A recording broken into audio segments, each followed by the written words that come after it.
Ang tanong na kailangan mo ba ng kailangan ay isang paanyaya na suriin ang ating kalagayan, pisikal, emosyonal, mental o espiritual. Sa Biblia, ang kagalingan ay hindi lamang tumutukoy sa pagpapagaling ng katawan, kundi pati ng puso, isipan at kaluluwa. Itinuturo ng kasulatan na ang Diyos ang tunay na pinagmumulan ng kagalingan. Sa Exodus chapter 15 verse 26, sinabi ng Diyos, "Ako ang Panginoon na nagpapagaling sa iyo," kaya't siya ay kinikilala bilang Jehovah Rapha, ang Panginoon ng nagpapagaling sa bagong tipan. Si Jesus ay dumating upang magdala ng kagalingan sa lahat ng aspeto ng buhay ng tao. Sa pamamagitan ng kanyang mga himala, pagpapatawad ng kasalanan at pagbibigay ng kapahingahan sa mga nabibigatan, ipinakita niya na ang tunay na kagalingan ay makakamtan sa kanya. Ang tanong na ito ay nananatiling makapangyarihan at personal sa bawat isa. Ang Isaiah chapter 53 verse 5 ay isang makapangyarihang pahayag tungkol sa sakripisyo ng hinirang na Diyos, na sa pananampalatayang Kristiyano ay tumutukoy kay Jesucristo ayon sa talata. Ngunit siya'y nasugatan dahil sa ating mga kasalanan. Siya'y binugbog dahil sa ating mga kasamaan. Tiniis niya ang parusa para sa ating kapayapaan, at sa pamamagitan ng kanyang mga sugat ay gumaling tayo.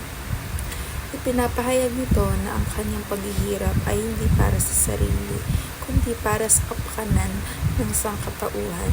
Siya ay pinarusahan upang tayo ay magkaroon ng kapayapaan, at sa pamamagitan ng kanyang mga sugat ay nagkakaroon tayo ng kagalingan, hindi lamang sa pisikal kundi lalo na sa espiritual na aspeto.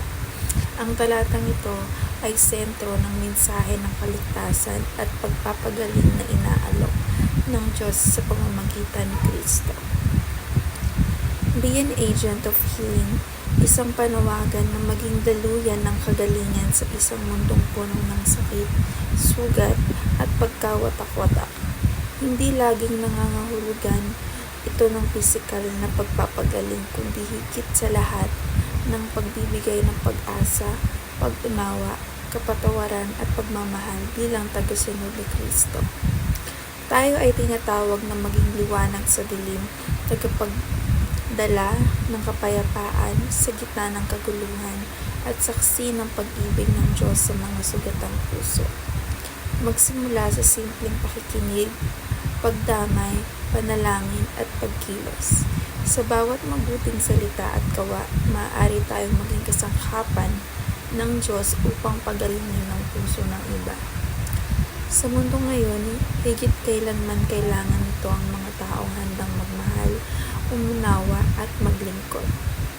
We need spiritual healing sa gitna ng modernong mundo na puno ng ingay, takot, pagkawatak-watak at kawalan ng layunin. Maraming puso ang pagod, sugatan at uhaw sa kapahingahan.